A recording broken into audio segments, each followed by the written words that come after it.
வணக்கம். திசைகளின் 5 மணி செய்திகள். மலேசிய பிரஜை தட்சணாமூர்த்திக்கு வரும் வியாழக்கிழமை மரண தண்டனை நிறைவேற்றும். சிங்கப்பூரில் போதைப்பொருள் கடத்தியதற்காக மரண தண்டனை விதிக்க தீர்ப்பு அளிக்கப்பட்ட ஒரு மலேசிய பிரஜையான கே தட்சணாமூர்த்திக்கு வரும் வியாழக்கிழமை சாங்கி சிறைச்சாலையில் மரண தண்டனை நிறைவேற்றப்படுகிறது. தட்சணாமூர்த்தியின் மரண தண்டனையை நிறுத்தி வைப்பதற்கு மேற்கொள்ளப்பட்ட அனைத்து சட்ட போராட்டங்களும் தோல்வி கண்டதை தொடர்ந்து வரும் செப்டம்பர் 25ஆம் தேதி வியாழக்கிழமை அதிகாலையில் தட்சணாமூர்த்திக்கு மரண தண்டனை நிறைவேற்றப்படுவதற்கான தேதி மற்றும் நேரம் ஆகியவற்றை சிங்கப்பூர் சாங்கி சிறைச்சாலை அறிவித்துள்ளது. இதனை தட்சணாமூர்த்தியின் முன்னாள் வழக்கறிஞரான எம் ரவி தெரிவித்தார். அந்த மலேசிய இளைஞருக்கு மரண தண்டனை நிறைவேற்றப்படும் தேதி குறித்து சிங்கப்பூர் சாங்கி சிறைச்சாலை கடிதம் வாயிலாக தமக்கு தெரியப்படுத்தியுள்ளதாக வழக்கறிஞர் ரவி குறிப்பிட்டார். மரண தண்டனைக்கு காத்திருக்கும் தட்சணாமூர்த்தியை அவரின் நெருங்கிய குடும்ப உறுப்பினர்கள் கடைசியாக பார்ப்பதற்கு சாங்கி சிறைச்சாலை வருகையாளர் நேரத்தை வரும் செப்டம்பர் 24ஆம் தேதி வரை நீடித்துள்ளதாக ரவி தெரிவித்தார். கடந்த 2011ஆம் ஆண்டு சிங்கப்பூருக்குள் 44.96 கிராம் டைமோஃபின் போதைப்பொருளை கடத்தியதற்காக கைது செய்யப்பட்ட தட்சணாமூர்த்திக்கு கடந்த 2015ஆம் ஆண்டு சிங்கப்பூர் நீதிமன்றம் மரண தண்டனை விதிக்க நாட்டில் விரைவில் நடைமுறைக்கு வரவிருக்கும் பெட்ரோல் ரான் 95 உதவித்தொகை ஒருங்கிணைப்பு திட்டத்தின் மூலம் அரசாங்கம் ஆண்டுக்கு 4 பில்லியன் ரிங்கிட் வரை சேமிக்க முடியும் என்று இரண்டாவது நிதி அமைச்சர் அமீர் ஹம்சா அசீசான் நம்பிக்கை தெரிவித்தார். மானிய முறை திட்டத்தினால் அரசாங்கம் மீதப்படுத்தக்கூடிய தொகை 2.5 பில்லியன் ரிங்கிட் முதல் 4 பில்லியன் ரிங்கிட் வரை இருக்கும் என்று எதிர்பார்க்கப்படுவதாக அவர் குறிப்பிட்டார். மைகார்ட் அட்டையை பயன்படுத்தி பெறப்படும் பெட்ரோல் ரான் 95 திட்டமானது முழுக்க இலக்குக்குரிய மக்கள் பயன் அடைவதை நோக்கமாக கொண்டுள்ளது என்று அவர் விளக்கினார். சமய பணியுடன் கல்வி மற்றும் சமூக உதவிகளில் தன்னை ஈடுபடுத்திக் கொண்டு வரும் கோலாலம்பூர் ஸ்ரீ மகா மாரியம்மன் கோவில் தேவஸ்தானம் இவ்வாண்டில் இதுவரையில் 72,200 ரிங்கிட்டை கல்வி நிதிக்கும் இதர சமூகவியல் நிதிக்கும் வழங்கியுள்ளதாக அதன் தலைவர் தான் ஸ்ரீ டாக்டர் ஆர் நடராஜா தெரிவித்தார். தேவஸ்தானம் தான் கொண்டிருக்கின்ற சமூக கடப்பாட்டின் அடிப்படையில் இந்த நிதி உதவிகள் தொடரும் என்று தான் ஸ்ரீ நடராஜா உறுதி அளித்தார். ஒவ்வொரு ஆண்டும் குறைந்தது 1 லட்சம் ரிங்கிட் சமூக சேவைகளுக்காக தேவஸ்தானம் செலவிட்டு வருகிறது. இவ்வாண்டு இதுவரை 72,200 ரிங்கிட்டை நிதி உதவியாக வழங்கியுள்ளது. கிட்டத்தட்ட 9 மாணவர்களுக்கு தலா 5,000 ரிங்கிட் கல்வி உதவி நிதி வழங்கப்பட்டுள்ளது. ஒரு மாணவிக்கு மடிக்கணினி வழங்கப்பட்டது. இதை தவிர்த்து ஆலய வளர்ச்சிக்கும் அரசு சாரா நிறுவனங்களுக்கும் நிதிகள் வழங்கப்பட்டுள்ளது என்று பத்துமலை திருத்தலத்தில் நேற்று நடைபெற்ற செய்தியாளர்கள் கூட்டத்தில் தான் ஸ்ரீ நடராஜா இதனை தெரிவித்தார். நாங்கள் தேவஸ்தானம் கல்வி நிதி வழங்கி வருகின்றோம்.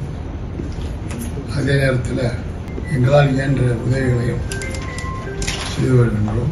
இந்த அடிப்படையில் இவ்வாண்டு இன்று வரைக்கும் 72,000 கோலாலம்பூர் ஸ்ரீ மகா மாரியம்மன் கோவில் தேவஸ்தானம் நீதிமன்றத்தின் உத்தரவின் பேரில் செயல்படுகின்ற சமய ஸ்தாபனமாகும். கோவில் பூஜைகள், திருப்பணிகள் உட்பட தெய்வ காரியங்களுக்கு மட்டுமே தேவஸ்தானத்தின் நிதிக்கு முன்னுரிமை வழங்கப்பட வேண்டும். இதுதான் நீதிமன்றத்தின் உத்தரவாகும்.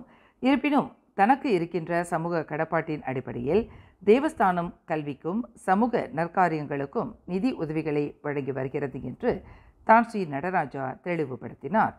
இந்நிகழ்வில் தேவஸ்தான அறங்காவலரும் மகிமா தலைவருமான டாக்டர் என் சிவகுமார் உட்பட தேவஸ்தான அறங்காவலர்கள் பொறுப்பாளர்கள் கலந்து கொண்டனர்.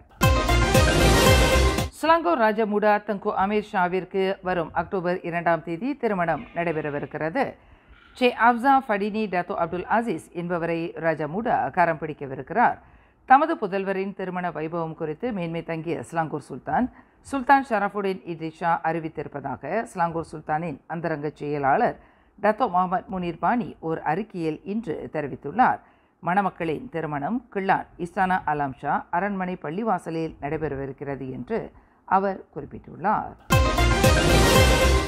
மலேசிய இந்தியர்களின் அடுத்த 30 ஆண்டு கால இலக்கு என்ன? கல்வி, சமூகவியல், பொருளாதாரம், சுகாதாரம், மரபியல் சொத்து ஆகிய 4 துறைகளில் அவர்களின் அடைவு நிலை என்ன? அவற்றை சாதிப்பதற்கு அவர்கள் ஒருமித்த குரலாக செயல்படுவதற்கான அவசியத்தை வலியுறுத்தும் தொடக்க புள்ளிக்கு அடித்தளமிட்டது இந்தியர்களின் எழுச்சி கலந்துரையாடல் நிகழ்வு. கடந்த செப்டம்பர் 20ஆம் தேதி சனிக்கிழமை கோலாலம்பூர் சைனீஸ் அசெம்பிளி மண்டபத்தில் காலை 9 மணி முதல் பிற்பகல் 1 மணி வரை இந்தியர்களுக்கான எழுச்சி கலந்துரையாடல் நடைபெற்றது. சமூக ஆர்வலர் எம். சுதன் தலைமையில் போராட்டத்திலிருந்து கொள்கை முழக்கம், மலேசிய இந்தியர்களின் எதிர்காலத்தை நோக்கி எனும் கருப்பொருளில் நடைபெற்ற இந்த கலந்துரையாடலில் பேராசிரியர் டாக்டர் பி. ராமசாமி, கல்விமான் டாக்டர் ஆர். சிவபிரகாஷ், PPP கட்சி தலைவர் டத்தோ லோகபாலா உட்பட 10 சமூக ஆர்வலர்கள் கலந்து கொண்டு இந்தியர்களுக்கான அடுத்த 30 ஆண்டு கால திட்டம் எவ்வாறு அமைய வேண்டும், அதற்கு இந்திய சமூகம் ஒன்றுபட்ட சக்தியாக இருக்க வேண்டிய அவசியத்தை வலியுறுத்தினார். கல்விமானும் பொருளாதார சிந்தனையாளருமான டாக்டர் சிவபிரகாஷ் புள்ளி விவரங்களுடன் முன்வைத்த ஆலோசனைகள் பார்வையாளர்களின் மிகுந்த கவன ஈர்ப்பாக அமைந்தது. இந்திய சமூகத்திற்கு ஆண்டுக்கு 500 மில்லியன் நிதி ஒதுக்கீடு தேவை என்று நாம் பேசும்போது அதில் முக்கிய கேள்வியானது பணம் எங்கு செல்கிறது என்பது மட்டும் அல்ல, அது சமூகத்தில் எத்தகைய தாக்கத்தை ஏற்படுத்தி உள்ளது என்பதற்கு சரியான கட்டமைப்பு வேண்டும். ஒரு குறுகிய கால உதவியிலிருந்து நீண்ட கால அதிகாரம் அளிப்புக்கு இந்தியர்களின் கவனம் மாற வேண்டும் என்று டாக்டர் சிவபிரகாஷ் வலியுறுத்தினார். இந்த காசு போயிட்டு ஒரு இடத்துல சேர்க்கணும்னு மட்டும் நம்ம வேலை செஞ்சுக்கிட்டு இருந்தோம்னா அது இம்பேக்டே இருக்காது. அதுதான் நம்ம மாற்றணும்னு சொல்றோம். இம்பேக்ட் உள்ள ப்ரோக்ராம்னா என்ன, அது கடைசி நமக்கு ஏதாச்சும் கேள்வி கேட்கணும், கேள்வி கேட்டுக்கிட்டே தான் இருப்போம், ஒரு தீர்வு வராது. So end of the day it goes back to the same question. So இதுக்கு ஒரு நல்ல பாலிசிஸ் கொண்டாடணும், அதுதான் மெயின் ஆன்சர். இந்திய சமுதாயத்திற்கான அடுத்த 30 ஆண்டு கால திட்டத்திற்கு ஒவ்வொரு ஆண்டுக்கும் 500 மில்லியன் ரிங்கிட் ஒதுக்கப்பட வேண்டும் என்ற பரிந்துரையில் அதில் 40 விழுக்காடு அல்லது 200 மில்லியன் ரிங்கிட் கல்வி மற்றும் டிவெட் திட்டத்திற்கு ஒதுக்கப்பட வேண்டும் என்று டாக்டர் சிவபிரகாஷ் வலியுறுத்தினார். தொழில் முனைவோர் திட்டத்திற்கு 25 விழுக்காடு அடிப்படையில் 125 மில்லியன் ரிங்கிட், இளைஞர் மற்றும் சமூக மேம்பாட்டிற்கு 20 விழுக்காடு அடிப்படையில் 100 மில்லியன் ரிங்கிட், கட்டமைப்பு கொள்கைக்கு 15 விழுக்காடு வீதம் 75 மில்லியன் ரிங்கிட் ஒதுக்கப்பட வேண்டும் என்று மூடா கட்சியின் ஸ்லாங்கூர் மாநில துணைத் தலைவருமான டாக்டர் சிவபிரகாஷ் பரிந்துரை செய்தார். கடந்த வாரம் தனது 2 மாத ஆண் கை குழந்தையை அணைத்தவாறு உறங்கிக் கொண்டிருந்த போது அந்த பச்சிளம் சிசு மூச்சு திணறலுக்கு ஆளாகி மரணமுற்ற சம்பவத்தை தொடர்ந்து அக்குழந்தையின் தாயாருக்கு பேரா பாரிட் மஜிஸ்ட்ரேட் நீதிமன்றம் இன்று 2000 ரிங்கிட் அபராதம் விதித்தது. தாயாரின் அலட்சிய போக்கினால் அந்த குழந்தைக்கு மூச்சடைப்பு ஏற்பட்டதாக குற்றம் சாட்டப்பட்ட ஓர் இந்தோனேசியரான 36 வயது டெவின்தா தெஃபா என்ற அந்த மாது தனக்கு எதிரான குற்றத்தை ஒப்புக்கொண்டார். கடந்த செப்டம்பர் 19ஆம் தேதி பாரிட் கோத்தா சத்தியா கம்போங் சுங்காய் டுவா என்ற முகவரியில் உள்ள அந்த மாதுவின் வீட்டில் இந்த துயரச் சம்பவம் நிகழ்ந்ததாக நீதிமன்றத்தில் தெரிவிக்கப்பட்டது. பினாங்கு பயான் லபாஸில் பணியிடத்தில் பெண் ஒருவருக்கு பாலியல் தொல்லை கொடுத்ததாக சித்தரிக்கும் காணொலி ஒன்று சமூக வலைதளங்களில் வைரலானதை தொடர்ந்து அத்தகைய ஒடுங்கிணைச் செயலில் ஈடுபட்டதாக நம்பப்படும் ஆடவர் ஒருவரை போலீசார் கைது செய்துள்ளனர்.